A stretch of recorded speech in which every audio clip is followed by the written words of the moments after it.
and that's fine. But unfortunately, he doesn't have any of those things up. So the question is, why are you calm minding when you know this Quagsire is on the other team?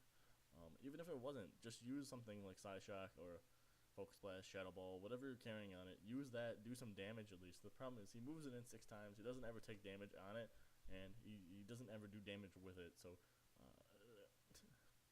he gets what he wants. He gets Dusclops and whatever else out of the battle, and that's fine. Dusclops really though is not a threat on its own. My problem with the way he uses Reuniclus here is he uses it more of as a threat. It's like, oh, I have a Reuniclus. Okay, that's great, and I think this happens a lot. It happens to me. It happens. I've seen it happen to Jacob, and I've seen it happen to TTC. A Pokemon becomes a threat, but it doesn't become a force. And if it's just a threat, it can be useful, especially in that this is how stall teams work: is that you have a bunch of threats that they aren't forces because they're all stall Pokemon. You set up your Sandstorm, your entry hazards, and then you just sort of force the opponent to switch because you're always being threatened by other stuff you either can hurt or will hurt you. So and part of the reason that stall's kind of dead right now is because there's not an entry hazards aren't hanging around um, as often, and Sandstorm is not as common. It's still pretty common. It's not as common though. Obviously, it's not as viable when Drizzle Politoed's so running amok. Drought Ninetales is out there, even though I don't think Drought Ninetales has as much a place as Drizzle Politoed, because he's just not as bulky. He can't take as much damage. He has inherent weaknesses to both of the other all the other weather sets people. So it's a question I don't know whether or not, except for obviously Hail Team, but no one's choosing Hail anyways right now. I don't think I've even seen a single Hail Team. So he does move in Stampede here. There's Politoed. He sets up Drizzle again on Excadrill. Excadrill is a big threat to this team. Obviously in the sand, Excadrill is a big threat to any team. He does immediately try and kill that off though with the Drizzle. And he gets what he wants here. He gets his Porygon 2 in there. Obviously another Eviolite. I do like the Porygon 2 shiny for him, so that's just something to say.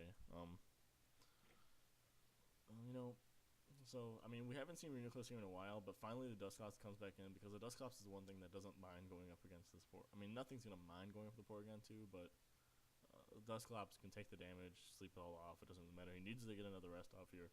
So we're gonna see why is this is a serious question: is why use Calm Mind there? You don't know if the opponent's gonna switch out. He doesn't switch out.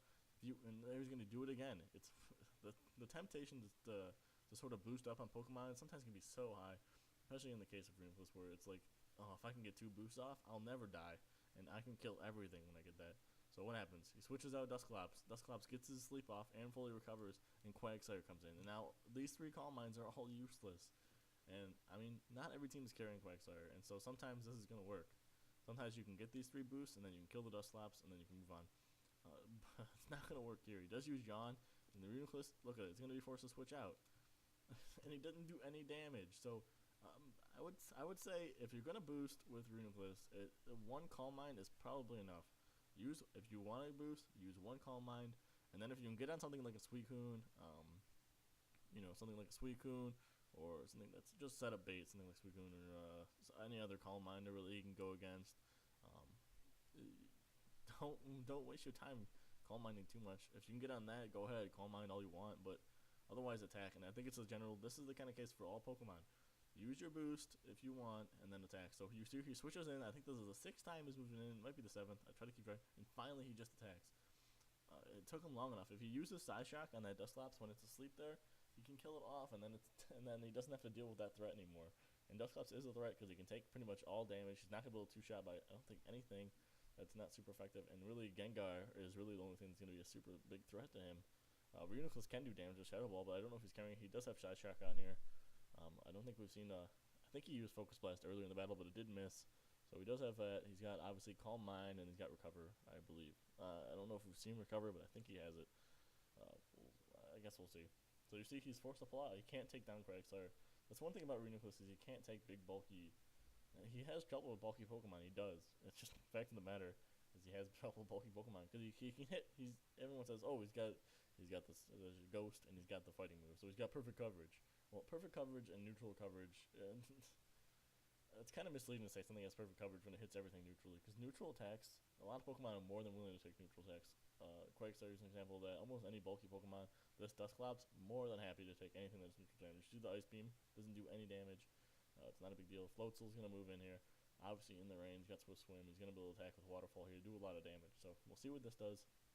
And it is going to be neutral, so, and you see, look, it's neutral, it doesn't even kill him. Yeah, I mean, it's one of those things that nag on you. It nags on me especially, saying that well, ghost and fighting is perfect coverage. And he just can't even three shot it. So I mean, can't even two shot it. So I mean, you can get great neutral coverage. It doesn't mean that Pokemon is going to be able to kill everything. Like they make it sound when they say perfect. When you say perfect coverage, it sounds like oh well, this thing's going to kill everything. Why should I even need any other Pokemon? And and Reuniclus can be an example of that. That if you get it set up with the Calm Minds, well, he's got perfect coverage. So after 3 Calm Minds, I can kill everything. And it doesn't work like that. It doesn't. So you got to be careful with your boosting. It's really a lesson of this battle. Is you got to be careful with your boosting, and you got to attack where you can do it. Unless you have the entry hazards up there, you can make your opponent switch all they want, and they'll be plenty happy to switch out of that. So not a big deal. So you see now we're gonna see Rotom play. I haven't looked at too much Rotom this generation. Rotom hasn't been around as much. This battle is kind of winding down here. As you can see, the opponent's kind of losing Pokemon. This is the closest. This is pretty close to a stall team actually. What we're watching here. We're gonna see obviously Porygon can still throw the Thunder Waves out there. That's one thing that can hurt pretty much.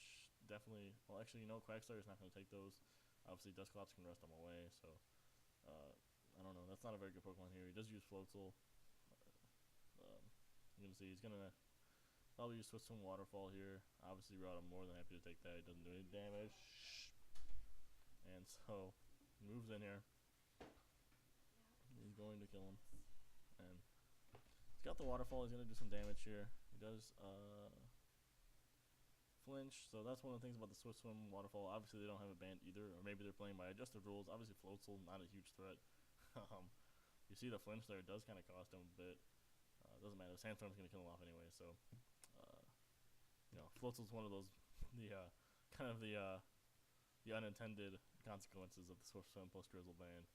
Just like Love Disc, obviously both are not really huge threats, but they're both kind of you can't use them now, at least not most online battles. So it sucks, but that's the way it goes. So you see, he moves in on the free switch here. He moves in Reuniclus again. That is the 6th or 7th time he's done it. I think it's the 6th. I counted them earlier. If you want to go through and count them all, you can, but I don't know if you'll want to. I think it is 6 times. You see, he quits out. I assume he quits out. He knows all he's got left, I think, is the Reuniclus. He's not going to be able to win. The battle was like 50 some odd turns, so I guess sort of accepting your I don't know why not play it to the end if you've gone that far, but I guess he didn't want to. And if you have a 6-on-6, it is a Wi-Fi battle. I don't know.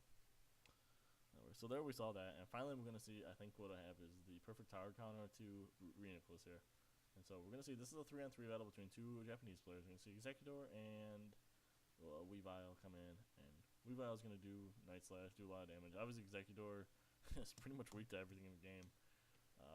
With Chlorophyll, he becomes a threat, but it's going to be really hard to switch him in, and that's one of the reasons I don't think Drought is effective. A lot of the Drizzle, the Pokemon that game from Drizzle I think are a lot easier to switch in than the Pokemon that game from Drought in general. Obviously, because Drought is Fire and Grass, and both of those are kind of poor defensive typings, and they're actually kind of Fire is good offensive typing.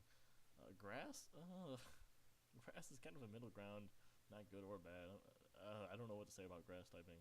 I have a lot of grass Pokemon. I can say I have a lot of trouble with them. So, not trouble killing them, but trouble using them. So, you see he's got Magnezone here. We haven't even seen the Reuniclus yet.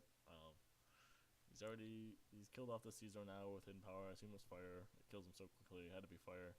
You can see he's coming with Togekiss. And he does use Flamethrower, kills off the Magnezone. That's great. It's kind of a question of why move in this Weevil. I guess because he has Ice Shard, or he's got Ice Punch. He's going to be faster either situation. He does do the damage. It doesn't kill him off. That's too bad. He does use Air Slash, kills him off. So now comes in Reuniclus, and I think this is definitely the hard counter.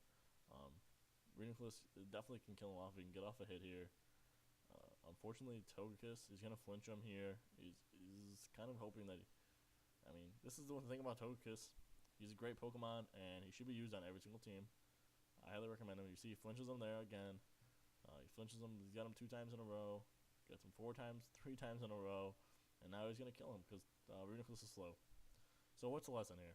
The hard counter to Reuniclus is not to flinch him to death. Even though that is a funny battle because he's set up there. And I don't know why that looks like it's running at half speed. I guess because we've been watching so much at 2 times speed. Either way, so that's the end of this one. You see, the hard counter is not to flinch him to death. It's to hit him with stuff that's not going to give him a chance to do anything but get stuck in those recovery cycles. So what we've seen is a lot of Reuniclus here, and what I'm going to do is I'm going to stop and I'm going to do some more in just a second here. And okay, so we saw that Reuniclus' strengths are definitely that he can switch in multiple times. He doesn't have the, obviously, he gets Overcoat, Magic Card, much better ability. It does the same thing as Overcoat, and it gives you immunity to the entry hazard damage. So you can switch in lots of times. That's one thing we saw. We saw that used quite a bit. What we're going to see is you can recover without getting stuck in those recovery cycles, hopefully. We saw he's slow, but he can use Trick Room to his advantage. Definitely, so you can use Trick Room and just go right into attacking. We saw the dangers of the recovery cycles, the dangers of being of the same slowness. The slow kind of traps him in there.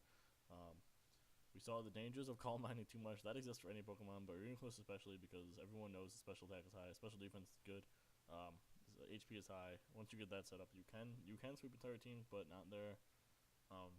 And we saw the counter to Reuniclus really is not once again not to flinch him with death. I'm not saying that's the counter to him. The counter is to move him to something quicker and do damage enough that and stop him from doing what he wants to do. So an example of that is the paralysis we saw. That happened. That was kind of not intended. It was just a byproduct of Thunder Punching, but it works just the same. So it's not a bad move. Paralysis, if you can put it on Reuniclus, that's probably his weak spot, is that he can still be paralyzed. Obviously burn, poison, all those don't do anything to him. Sleep would suck, but sleep's not going to kill him necessarily, because if he wakes up and recovers, then you've lost all the time anyhow. So I mean, that's for Reuniclus. He needs good support in the sense that he needs entry hazards up, because he's going to force a lot of switches. He's good because he can just hit with lots of damage. The thing about Reuniclus is he's good on his own, but with the entry hazards up, he's going to become a lot more deadly, and that's a lot of Pokemon have that. But Reuniclus is one of those Pokemon that's going to force a ton of switches because he has such good coverage. So he's fun to use. He's fun to look at. He is a blob of joy, looking for hugs, and so. Gotta love them. So that's the end of this one. I'm going to do another one next week. I don't know what Pokemon yet, but thanks for watching. Bye.